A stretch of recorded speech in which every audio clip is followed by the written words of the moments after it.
முங்குவான் அப்புறம் எழும்புவான். ஆமா. அங்கே எழுந்தவுடனே சரி ஐயா ஏன் இப்படி அவசரமா குளிக்கிறேன்? எதுக்கு அவசரப்படுறேன்?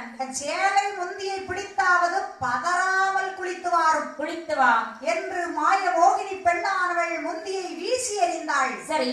அப்பொழுதே முந்தியை பிடித்துக் கொண்டு அங்கே மூன்று முங்கு முங்கி எழுந்து வெளியே வந்து சூரியன் உதிக்கும் திசையை பார்த்து பெண்ணே உன்னை கைவிட மாட்டேன், சரி இது சத்தியம் என்று சொல்லி 3 விரல் எடுத்து அப்படி பூமியிலே பஞ்சாட்சரம் எடுத்து நெற்றியிலே கையை வைத்தவுடனே தலை அது தான் வெடித்திட்டது. சமுத்திரத்தில்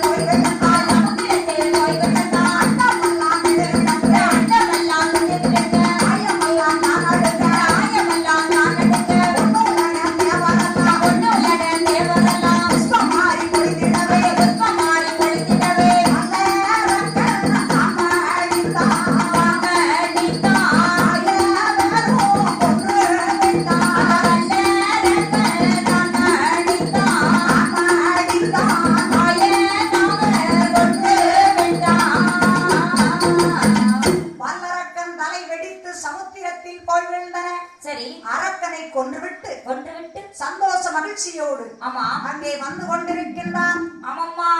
பெண் ரூபத்தை மாற்றி சுய உருவில் வந்து சரி அத்தான் நீங்கள் சொன்ன வேலையை நான் செய்து முடித்து விட்டு வந்து விட்டேன். வல்லரக்கனை கொண்டு வர சொன்னீங்கல்ல, கொண்டு வந்து விட்டேன். சரி இப்பொழுதே கைலாயம் சென்று என் சோதரி பார்வதியோடு சிம்மாசனத்தில் வீற்றிருப்பேன் என்று சொன்னவுடனே சொன்ன வேளையிலே அதற்கு என்ன வார்த்தை எப்படி கூறுகின்றார்? எப்படி அம்மா கூறுகின்றார்? மச்சான் போன உடனே அவரை கொண்டு வந்து விட்டீர்களே, எப்படி கொண்டீர்? சரி எனக்கு அது தெரிய வேண்டும். மச்சான் நான் சென்றவுடனே அவனை கொன்று நான் வென்று வந்தேன். அதான் என்ன உருவெடுத்து எப்படி கொண்டீர்கள்? அவனோ ரொம்ப மாய வித்தைக்காரன். அவனை கொல்வது கடினம். பொல்லாத வல்லரக்கனாச்சே. பொல்லாத வல்லரக்கன். சரி அவனை எப்படி கொண்டேன் என்று கேட்ட வேளையிலே மாய மோகினி பெண் உருவெடுத்து கொன்றேன்.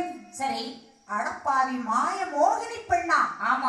மோகினி என்றால் உமது உடலுக்கும் உமது அழகுக்கும் ரொம்ப அழகா இருப்பீங்களே.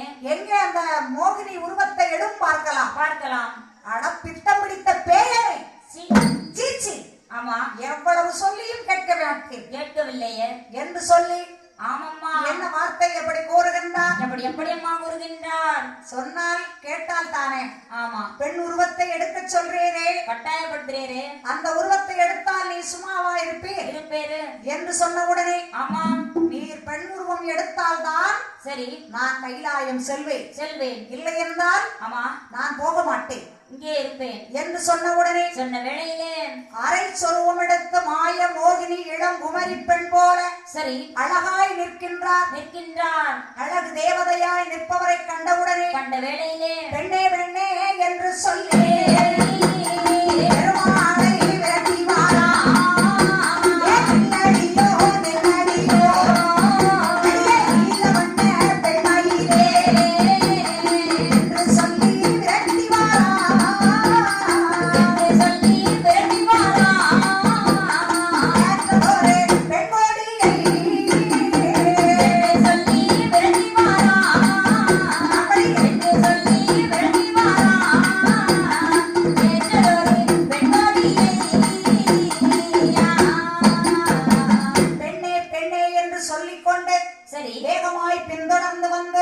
நமக்கெல்லாம் அருள் கொடுக்கக்கூடிய ஐயன் சாஸ்தா வந்து அதிவிரைவில் பிறக்க வேண்டும் என்பதற்காக ஐயன் அரியரி சாஸ்தா வெளியப்ப சாஸ்தா வந்து விரைவினிலே பிறக்க வேண்டும் என்பதற்காக சரி பெண்ணே என்று வேகமாய் விரைந்து வந்து அவரை அங்கே கட்டி அணைக்கின்ற வேளையிலே இருவருடைய மோகமானது பூமியில் வீழ்ந்தால் பூமி தேவி தாங்க மாட்டாள் என்று மனதிலே நினைத்து எண்ணம் கொண்டு கைகளால் ஏந்தும் போது சரி நமக்கு இப்பொழுதே அருள் கொடுக்கக்கூடிய ஐயன் சாஸ்தா வந்து பிறக்க போகின்றார். மன மகிழ்ச்சியோடு குலவையிடுங்கள். கையதிலே ஏந்தும் போது கைகளிலே ஏந்தியதால்